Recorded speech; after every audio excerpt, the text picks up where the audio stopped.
డబ్బు, అనారోగ్యం, ఉద్యోగం, వ్యాపారం, అప్పులతో బాధపడుతున్నారా? మీకోసమే launch your future programme. Hi hello నమస్తే, welcome back to Suman TV. Present మనతో పాటు ఉన్నారు senior psychiatrist, Roshini counselling centre నుంచి ప్రొఫెసర్ డాక్టర్ పింగళి శ్రీలక్ష్మి గారు. నమస్తే మ్యామ్. నమస్తే అండి. మేడం, ఈ మధ్య కాలంలో చూస్తే మనము చైల్డ్ సూసైడ్స్ ఎక్కువగా చూస్తున్నాము. మరి గతంలో చూస్తే మనము వైఫ్ అండ్ హస్బెండ్స్ కానీ, ఇంకా బిజినెస్లో ఎవరైనా సక్సెస్ అవ్వలేకపోతే అలాంటి వాళ్ళు సూసైడ్ చేసుకునే వాళ్ళు. కానీ చిన్నపిల్లలు అంటే సెకండ్ క్లాస్, థర్డ్ క్లాస్ పిల్లలు కూడా చూస్తున్నాము.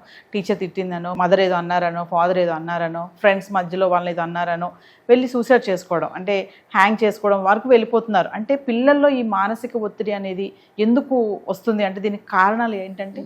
మానసిక ఒత్తిడి అందరికీ ఉంటుందండి. మనము గుర్తించడం ఏంటంటే చిన్న పిల్లల నుంచి పెద్దవాళ్ళ దాకా అందరిలో కూడా మానసిక ఒత్తిడి ఉండొచ్చు. చాలామంది పేరెంట్స్ వచ్చి అంటారు, వీడికి ఏంటండి అన్నీ నేనే కదా ప్రొవైడ్ చేసింది, నేనే కదా వర్క్ చేసింది, వీడికి ఎందుకు ఒత్తిడి అని. కాదు, వాళ్ళకి సెన్సిటివ్ పిల్లలకి అయితే ఆ టీచర్ అందరి ముందు పనిష్ చేయడం కూడా వాళ్ళకి ఒక చాలా పెద్ద స్ట్రెస్సే. కాబట్టి పిల్లల్లో స్ట్రెస్ ఉంటుంది అని ఫస్ట్ మనం గుర్తించాలి. రెండోది, సూసైడ్లు ఎందుకు పెరుగుతున్నాయి? ఎన్నో కారణాలు ఉన్నాయండి. దాంట్లో most important is mental health of children. Depression, anxiety లాంటి వ్యాధులు చిన్నపిల్లలు టీనేజ్లో స్టార్ట్ అవుతాయి. ఎస్పెషలీ లేట్ టీనేజ్లో స్టార్ట్ అవుతాయి. చాలామంది మనం అది గుర్తించాం. లోకం ఏమనుకుంటుందో, పక్క వాళ్ళు ఏమనుకుంటారనో, లేదా అది అసలు ఒక ప్రాబ్లమ్ అనో మనం గుర్తించలేక సరైన టైంకి మనం ట్రీట్మెంట్ తీసుకెళ్ళాం. దానివల్ల డిప్రెషన్లో సూసైడ్ ఆలోచనలు అన్నది రావడం చాలా కామన్ అండి. So that is one great cause. రెండోది, డ్రగ్ యూస్ చిల్డ్రన్లో కూడా చాలా పెరుగుతున్నదండి ఈ మధ్యన. అది మన వీడ్, క్యానబీస్ అనుకోండి, ఆల్కహాల్ అనుకోండి, ఆ యూజ్ వల్ల కూడా సూసైడ్ పాసిబిలిటీస్ ఎక్కువ ఉన్నాయి. మూడోది, మనం పెరుగుతున్న వాతావరణం కూడా. పిల్లలకి ఎలాగంటే ఒక ఓపెన్ లైన్ ఆఫ్ కమ్యూనికేషన్ ఉండటం లేదు. ఈ 10th 12th ఫినిష్ చేసిన తర్వాత ఒక ప్రొఫెషనల్ కోర్స్కే వెళ్ళాలి అని పేరెంట్స్కి, చైల్డ్కి చదువు తప్ప వేరే ఒక సంభాషణ జరగట్లేదు. So there is no conversation. So వాళ్ళ మానసిక ఇబ్బందులు ఎక్కడ ఏమవుతున్నాయి అన్నది, వాళ్ళ స్కూల్లో ఫ్రెండ్స్తో ఏం ప్రాబ్లమ్స్ అవుతున్నాయి అది ఎవరికితో పంచుకుంటారండి? వాళ్ళకి ఫ్రెండ్స్తో పంచుకుంటారు. వాళ్ళకి సలహాలు ఫ్రెండ్స్ ఏమి ఇస్తారండి? వాళ్ళ మెంటల్ మెచ్యూరిటీ కూడా ఫ్రెండ్స్ కూడా ఉంటుంది కదా. సో పంచుకోలేక, చెప్పుకోలేక, బాధలు సహించలేక ఈ సూసైడ్ అన్నీ పెరుగుతున్నాయని ఉద్దేశం. అంటే స్కూల్స్లో కూడా మేడం ఇప్పుడు సబ్జెక్ట్స్తో పాటు ఈ కౌన్సిలింగ్ క్లాసెస్ కూడా ఉంటే బాగుంటుంది. అంటే చాలామంది స్కూల్స్లో ఇంకా ఇప్పుడు స్కూల్ కౌన్సిలర్స్ కూడా అటాచ్ అయి ఉన్నారండి. మెంటల్ హెల్త్ అన్నది కరికులంలో ఇప్పుడు వస్తున్నది. సో మెంటల్ హెల్త్ మనం ఎలాగ, ఫిజికల్ హెల్త్ మనం చూడండి బయాలజీ చదువుకుంటాము, చిన్న ఎమర్జెన్సీస్ అయితే ఎలా మేనేజ్ చేయాలన్నది మనకి స్కూల్ టెక్స్ట్ బుక్లో ఎలా నేర్పిస్తున్నారో, అలాగే మెంటల్ హెల్త్ సిమ్టమ్స్ ఏమిటి, దానికి ఎలాగ మనం గుర్తించాలి, మనం ఎలాగా దానికి ఇమీడియట్గా మనం ఎవరిని అప్రోచ్ అవ్వాలి.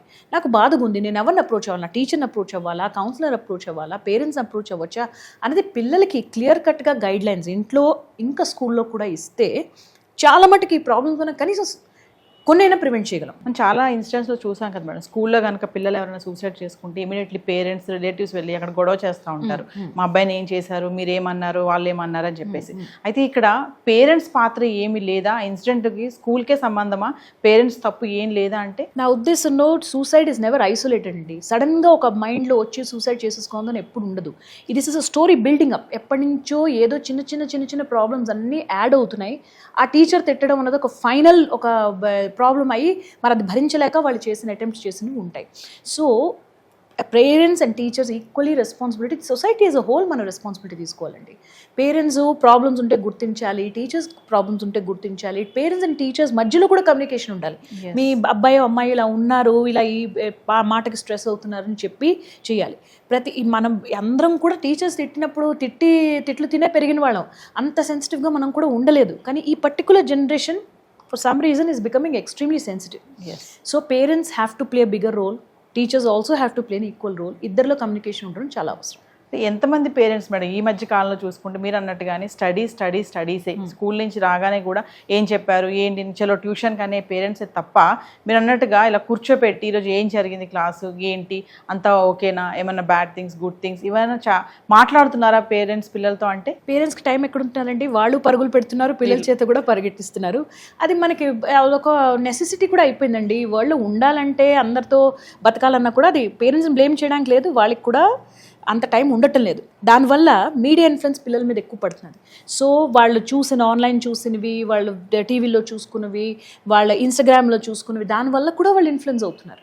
సో ఈ పిల్లల్ని ఎవరు పెంచుతున్నారని తెలుసుకోవాల్సిన చాలా అవసరం ఉందండి. మీరు చదువు మీదే పడితే మిగతా ఆస్పెక్ట్స్ వాళ్ళు ఎక్కడి నుంచి నేర్చుకుంటున్నారు? వేరే పర్సనాలిటీ డెవలప్మెంట్ అనేది ఎక్కడి నుంచి అవుతున్నది? Are they being influence by friends, are they being influence by media?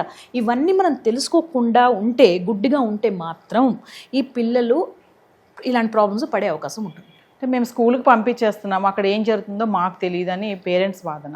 మేము స్కూల్ అయిపోయాక పిల్లలు ఇంటికి వెళ్ళిపోతారు, అక్కడ ఏం జరుగుతుంది అనేది మాకు తెలియదని స్కూల్లో టీచర్స్ వాదిస్తూ ఉంటారు. అంటే ఎక్కడ జరుగుతుంది మిస్టేక్ అంటే?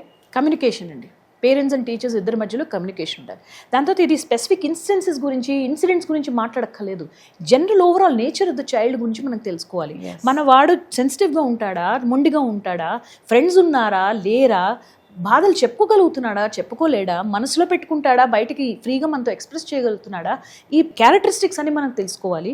సెన్సిటివ్ చిల్డ్రన్కి ఇంకాస్త జాగ్రత్తగా చూసుకోవాలి. లేదు మొండిగా ఉన్నాడన్న వాళ్ళకి కూడా మనం సపోర్ట్ ఇవ్వాలి. సో చిల్డ్రన్కి ఎవరి నేచర్ బట్టి వాళ్ళు పేరెంట్స్ సపోర్ట్ ఇవ్వాలి, అలాగే టీచర్స్ కూడా ఐడెంటిఫై చేసి వాళ్ళు సపోర్ట్ ఇవ్వాలి. అంటే పిల్లలకి ఆ చిన్న ఏజ్లో ఆ థాట్స్ ఎలా వస్తాయి మేడం? సూసైడ్ రీసెంట్గా ఒకటి చూసాం మనం, సంక్రాంతి ఫెస్టివల్కి సంబంధించి కైట్ కొనివ్వలేదని చెప్పేసి ఆ అబ్బాయి కిటికీకి హ్యాంగ్ చేసుకోవడం అనేది, అంటే ఇలాంటి చిన్న చిన్న చూస్తున్నాం కదా, ఆ థాట్స్ ఎలా వస్తాయి పిల్లలకి? బహుశా సూసైడ్ అనే థాట్ వస్తుంది, కానీ ఎలా చేసుకోవాలన్న ఐడియా వాళ్ళకి మిగతా వాళ్ళని చూసి వస్తున్నది. ఎందుకంటే ఈ మధ్యన మనం ఎక్కువ వివరంగా కూడా డిస్క్రైబ్ చేసి కూడా న్యూస్ పేపర్స్లో టీవీస్లో కూడా వస్తున్నాయి. సో ఐడియాస్ అక్కడి నుంచి కూడా రావచ్చు.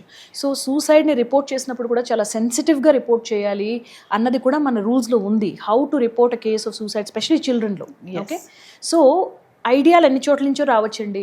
మా పిల్లలు కొంతమంది నా దగ్గరికి వచ్చిన వాళ్ళు ఆన్లైన్ చూసుకొని ఎలా చేయాలో చూసుకొని అంత ప్లాన్ చేసుకొని చేస్తున్న వాళ్ళు కూడా ఉన్నారు. సో ఐడియాలకి రిసోర్సెస్కి మనం ఆపలేం, కానీ వీళ్ళ ఆలోచనలకి మనం మార్చగలం. సో వచ్చినప్పుడు వెంటనే షేర్ చేసుకొని, మనసులో బాగోలేనప్పుడు నాతో షేర్ చేసుకో అన్నది ఆ ధైర్యం పిల్లలకి మనం ఇవ్వాలి. నాతో నువ్వు ఏవైనా వచ్చి చెప్పచ్చు, వీ విల్ డిస్కస్ ఇట్. దాంతో ఏంటి అవుతుందో రిజల్ట్ మనం ఆలోచిద్దాం, కానీ ఫస్ట్ అయితే నాకు వచ్చి చెప్పు అన్న ధైర్యం మాత్రం మీ పిల్లలకి మరి ఇవ్వాలి. సో ఫైనల్లీ మేడం, మరి చైల్డ్ సూసైడ్స్ ఆపాలి అంటే గవర్నమెంటే కానీ, అటు టీచర్సే కానీ, స్కూల్ ఆర్గనైజేషన్సే కానీ, ఇటు పేరెంట్సే కానీ ఏం చేయాలంటారు? అందరూ కలిసి మెంటల్ హెల్త్కి ఇంపార్టెన్స్ ఇవ్వాలండి. మెంటల్ హెల్త్ అనేది is a very important part of your life. పిచ్చివాడు, ఇది పిచ్చి మందులు, ఈ డాక్టర్ కౌన్సిలర్ సరిపోద్దు, సైకాట్రిస్ట్ సరిపోద్దు అన్నవి పాతకాలం విషయాలు. ఈ మధ్యన లోకం పూర్తిగా మారిపోయింది, మీరు కూడా లోకంతో మారాలి. సో మెంటల్ హెల్త్కి ఇంపార్టెన్స్ ఇవ్వండి. Mental health is not only anxiety, depression. Mental health starts from stress. Mental health అంటే నిద్ర పట్టకపోవడం, మెంటల్ హెల్త్ అంటే ఒకరితో కలవలేకపోవడం, ఇలాంటివన్నీ కూడా రెడ్ ఫ్లాగ్స్. అంటే ఏదో ప్రాబ్లం ఉంది మనం తెలుసుకోవాలని. పిల్లలకి మెంటల్ హెల్త్ స్పెషలిస్ట్ దగ్గర తీసుకెళ్ళడానికి హెసిటేట్ చేయకూడదు. అండ్ సెకండ్ ఈజ్ ప్రతి చైల్డ్తో కమ్యూనికేషన్ లైన్స్ పేరెంట్స్, టీచర్స్, పెద్దవాళ్ళందరితో ఓపెన్ ఉండాలి. పిల్లలు భయపడి దాచకూడదు మన దగ్గర. Third, regulate what your child is consuming. అంటే చుట్టుపక్కల నుంచి ఏం నేర్చుకుంటున్నారు అని కాస్త రెగ్యులేట్ మనం చేయగలమేమో.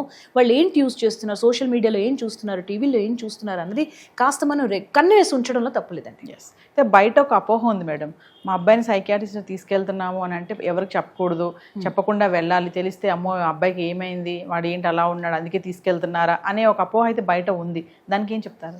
ఇవి చాలా అన్ఫార్చునేట్ సిచ్యువేషన్ అండి. అదే అబ్బాయి కడుపు నొప్పి వచ్చినా, తలనొప్పి వచ్చినా వెంటనే తీసుకెళ్తాం, కానీ డిప్రెషన్ ఉన్నప్పుడు మనం భయపడతాం. కానీ అదే బాడీ, అదే మెదడు నుంచి అది మానసిక వ్యాధులు వస్తున్నాయి. కాబట్టి mental illnesses are equally important అని తెలుసుకోవాలి. మైండ్ బాగుంటేనే మన లైఫ్ బాగుంటుంది, మన బాడీ బాగుంటుంది, మన ఫ్రెండ్షిప్స్ బాగుంటాయి, మన వర్క్ బాగుంటుంది.